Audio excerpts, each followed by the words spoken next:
Think medieval people were filthy, flat earth-believing peasants who died at 30? Yeah, not even close. These are 5 myths about the Middle Ages you've probably believed your whole life, and it's time we fix that. Number 1, medieval people only lived to age 30. Ah, the Middle Ages, where people dropped dead by the ripe old age of 30, right? Just a bunch of people wearing tunics and throwing back mead until they suddenly passed away. Actually, not really. Let's clear up this medieval myth once and for all. Sure, the average life expectancy in the Middle Ages was around 30, but it wasn't because people were mysteriously dropping dead after their birthday parties. It was all because of infant mortality rates. A huge chunk of people died in childhood, and that drastically lowered the average age.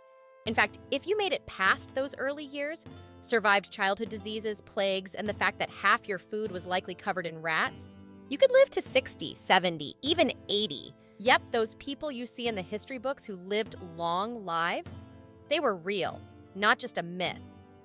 There are records of knights, lords, and even peasants who made it well past 30. Medieval medicine was a wild ride, but if you had the luck to make it through childhood, you might just live a long life, provided you didn't get hit by a stray arrow or decide to diet solely on bread and ale. So no, medieval people didn't all die young. They just had really rough baby stats. Survive childhood, and you were in the clear for the long haul. Number 2, medieval people, though the earth was flat. Legend says, if you sailed too far, you'd fall off the edge of the earth. Wrong. Contrary to the classic cartoon version of the Middle Ages, where everyone thought Earth was a cosmic frisbee, most educated people actually knew the planet was round. And not just kind of round, like sphere-shaped, cast shadow on the moon kind of round. The Greeks had already done the math centuries earlier. Shout out to Eratosthenes, who calculated the Earth's circumference using nothing but shadows, a well, and some geometry. He estimated the Earth's circumference to be about 39,375 kilometers. The actual value is roughly 40,075 kilometers. That's less than 1.75% off, over 2,000 years ago. No telescope, no satellites, just pure logic and sunlight. Absolutely insane. And medieval scholars, they read that stuff. They copied it. They debated it. They weren't clueless. They were nerdy. No, Jeffrey, we're not going to sail off the edge. Stop bringing it up. In fact, spherical Earth was so accepted in medieval Europe that people were busy arguing about how big the Earth was, not if it had edges. So, no, flat Earth theories didn't rule the Middle Ages. That didn't happen until the internet, and we all know how that's going. Number 3, the divine right of kings was an unquestioned law. The king, chosen by God, sitting on his throne, untouchable, with the weight of heaven on his shoulders. Yeah, about that. The divine right of kings, the idea that monarchs were appointed by God and it couldn't be questioned, wasn't the smooth sailing it sounds like. Sure, kings like to say they were divinely ordained, but more often than not, they had to worry about getting stabbed in the back, literally, by their nobles, their own families, or the very peasants they ruled over. Let's be real, if you were a king back then, your throne was basically a game of musical chairs. The music stops, and you're either overthrown or dead. Nobles? They were basically the original Game of Thrones characters. Sneaky, power-hungry, and willing to stab you in the back, literally or figuratively, to claim your crown. You thought it was bad when someone unfriends you on social media? Imagine someone trying to take your throne while you're sleeping?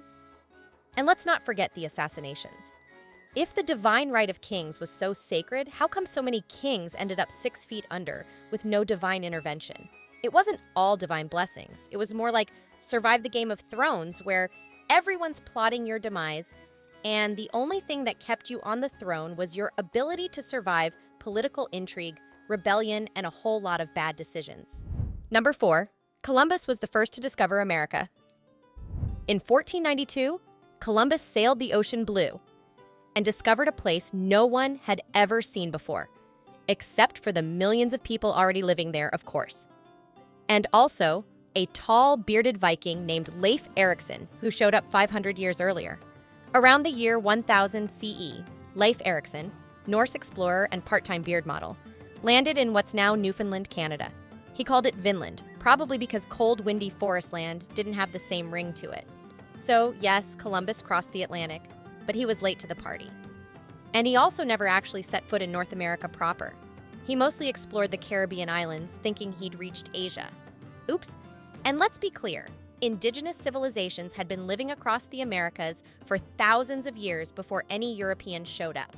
Maya, Inca, Aztec, Mississippian cultures, farming, building cities, charting the stars.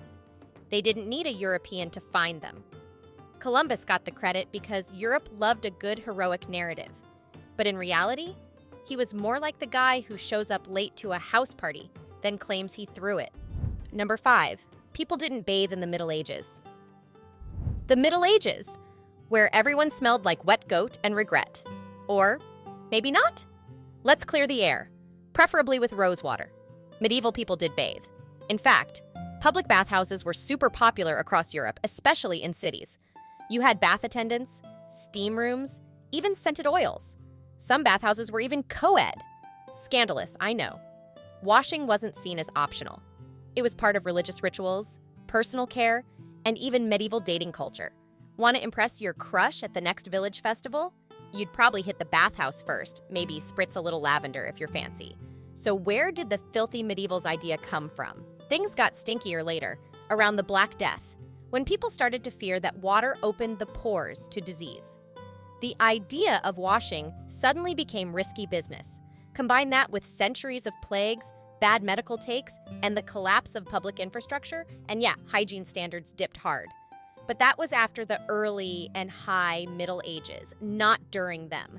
So maybe the Middle Ages weren't just mud, misery, and bad haircuts after all. And want to hear one last stat that's going to blow your mind? 98% of viewers on this channel aren't subscribed yet.